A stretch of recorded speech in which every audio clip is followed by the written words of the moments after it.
Hello, everyone. Welcome to this talk. This is Kedar Namjoshi from Bell Labs, which is the research division of Nokia.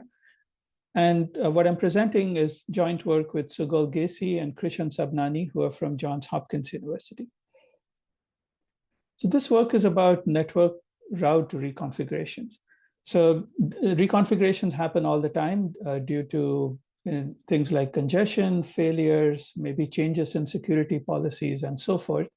The challenge is to reconfigure a network as it continues to operate. So for any update method, this should be the first requirement, that the network stays functional throughout the update. And we call such methods on the fly.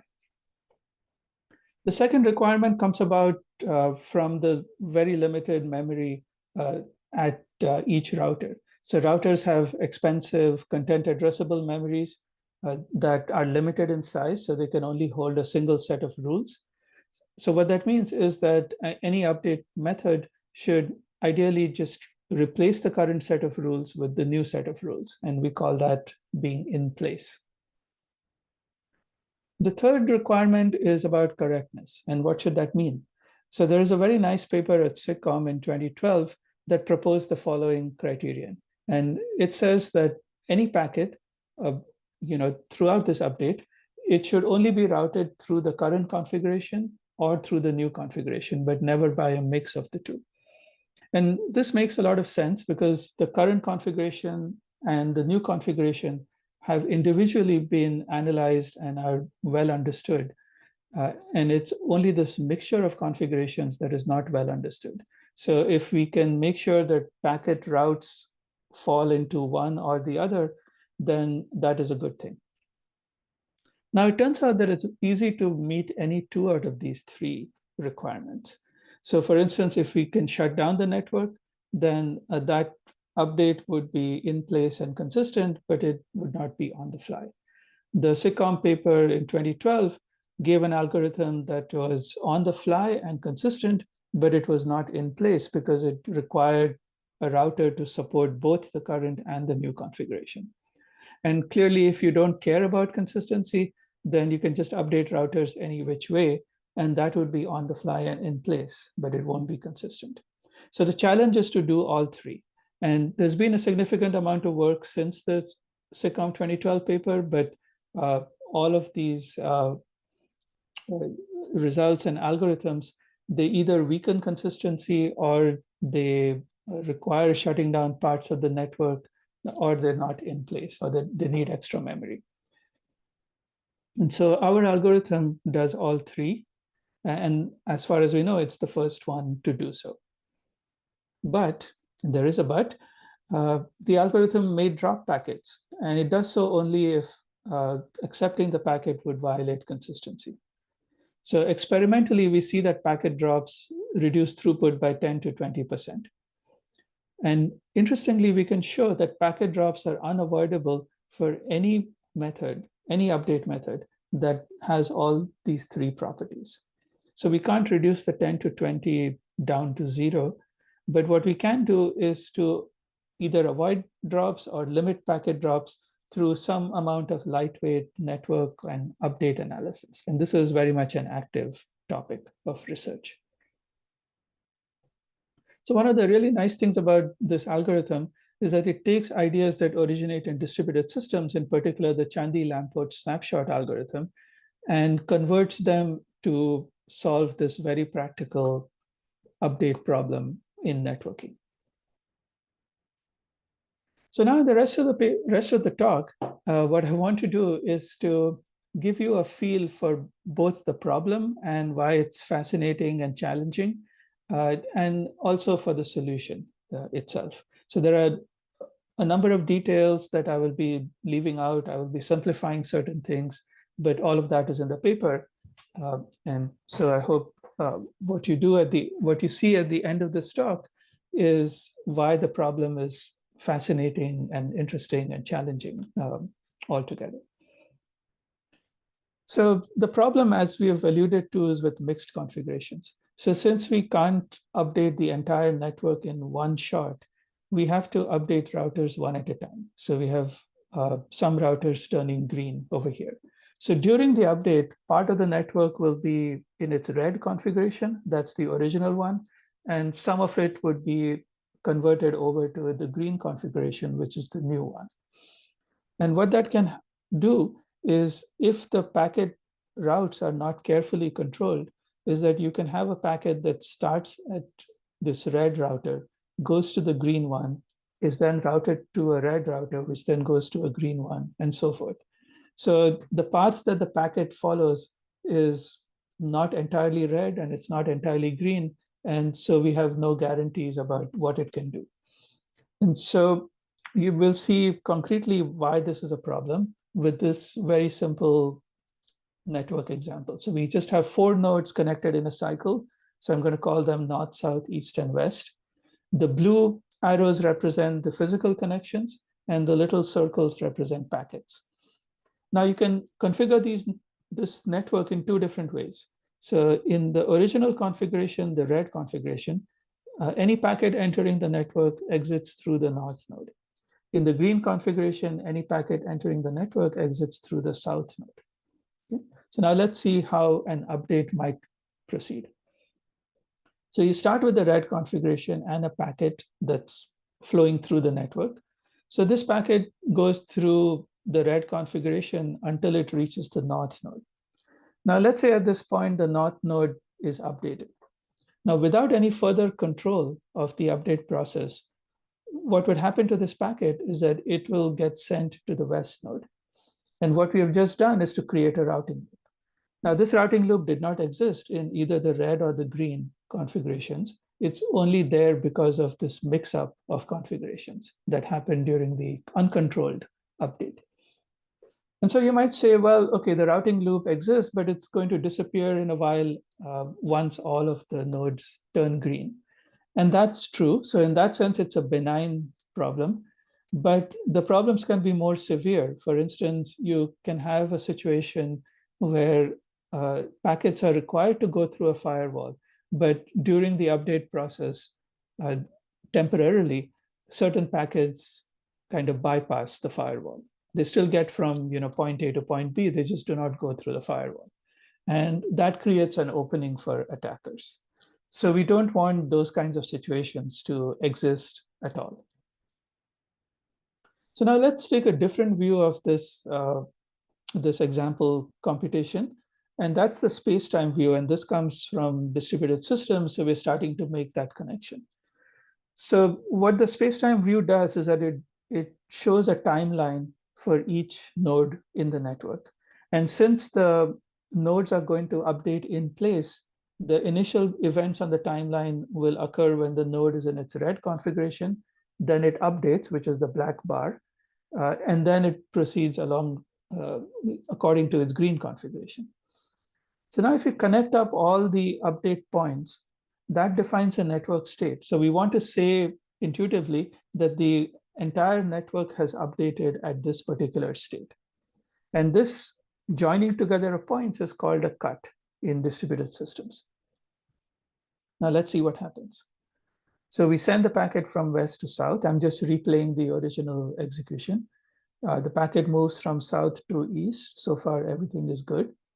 And now we see the packet moves from east to north. It crosses the cut from left to right because the north node is already updated.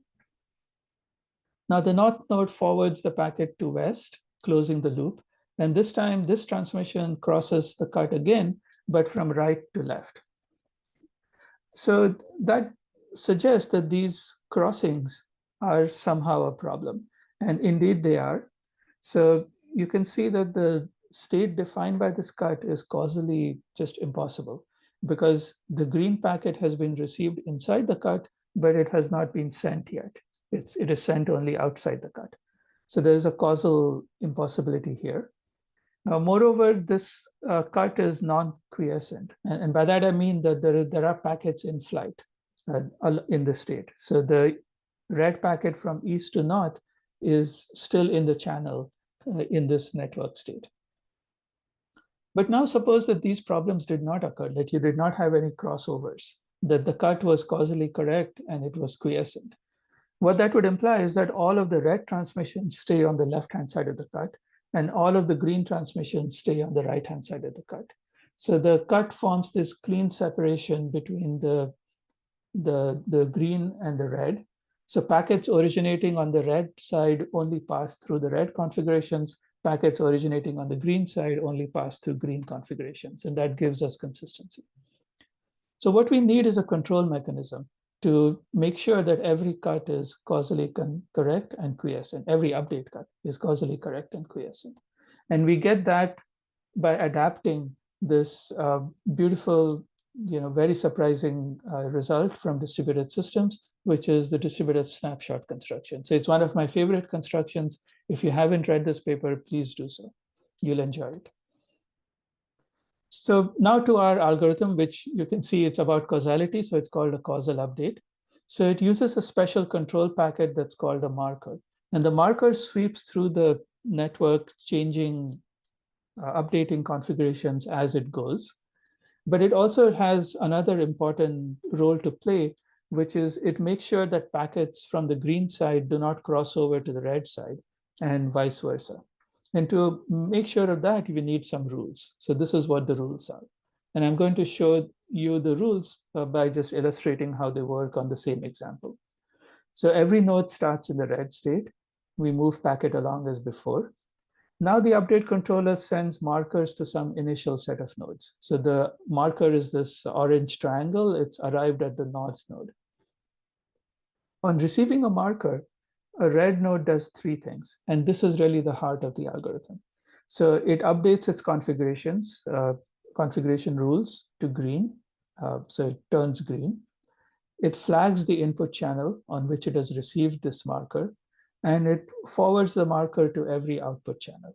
So you'll see that happening here. Now, a green node must process all packets from an already flagged channel. So if it has received a marker, then it can start processing packets. So you'll see that here where a new packet enters through the west node and it's following the marker on its way to the south. So the south node updates, it processes the packet which exits, and the marker moves to the east node. But what of this little red packet that is sitting there on the east to north channel? Now, the north node should not process this packet because, as we have seen, that creates a routing loop. So the general rule is that a green node will drop all packets from unflagged channels. So it drops this red packet until it gets a marker, and then the channel turns green and it can start processing packets from its input. And at this point, the update has completed. All nodes are green. The routes are set up as in the green configuration, as you can see. So in terms of the update cut that I showed before, the dropping of packets ensures quiescence of the cut, and the way the marker propagates ensures that you don't get into these causality problems. Okay. And that's the correctness theorem that we show in the paper, that the update computation is equivalent to one whose update cut is quiescent and causally correct. And I'm just showing you what the computation looks like for the scenario that we just looked at. We also show impossibility, and we've already seen this dilemma where we have to decide whether to drop a packet or to forward it. And forwarding the packet leads to a consistency problem. And so the choice is to drop, and we show that that is required. But that's what the impossibility theorem says for any update method that is in place and on the fly. So now to experiments. We have more in the paper, but I'm just going to discuss the AT&T experiment. So the AT&T topology is a wide area network in the continental US that has about 150 switches. What we do is to update East Coast to West Coast route from the shortest to the second shortest path. That's a pretty arbitrary choice, but that's what we do. And you can see three things. So first, the baseline, which is no updates are taking place. That's how the throughput looks like. Now we start the update at 20 seconds. It's over by 40 seconds. So the update, you can see we have a choice of where to start the update. So if we start at the edges, the throughput loss is about 15%. If we start at, if we include some internal nodes as the starting points, then the throughput loss is much more. And so it doesn't really matter how we start or where we start in terms of correctness, but it does matter for performance. And it turns out that in all of our experiments, starting at the edge, which is kind of the natural thing to do, gave the best performance. And the drop was between 10 and 20%. And this is the update completion time. So the one shot is just a non-consistent, update propagated through the network. The other two bars represent these two choices. Now you can see that there is an overhead in time, but it is not, too much. And theoretically, we can see that the network updates in time proportional to its diameter, because that's the amount of time it takes for the marker to reach every node of the network. Okay. So to summarize, we have seen a very simple method for on-the-fly, in-place, and consistent updates. This is the first such algorithm. It actually turns out to be almost trivial to implement. It takes only about 50 lines of P4 code. And what I didn't get into was that the method also supports stateful components like stateful firewalls in a very natural way. Interestingly, it's oblivious to the actual update. So you don't need to do any analysis of the update rules. You can just run the algorithm. And it can be made resilient to temporary failures. We also proved that any in-place and on-the-fly method must drop packets or be inconsistent. And so packet drops are unavoidable. Experimentally, they reduce throughput by 10 to 20%, but we think that by doing some lightweight analysis of the network, we can reduce that number. And finally, for someone who comes to this not from networking, but from formal methods and program verification, it's very nice to see this beautiful distributed systems result find an application to a very real networking problem. So thank you very much.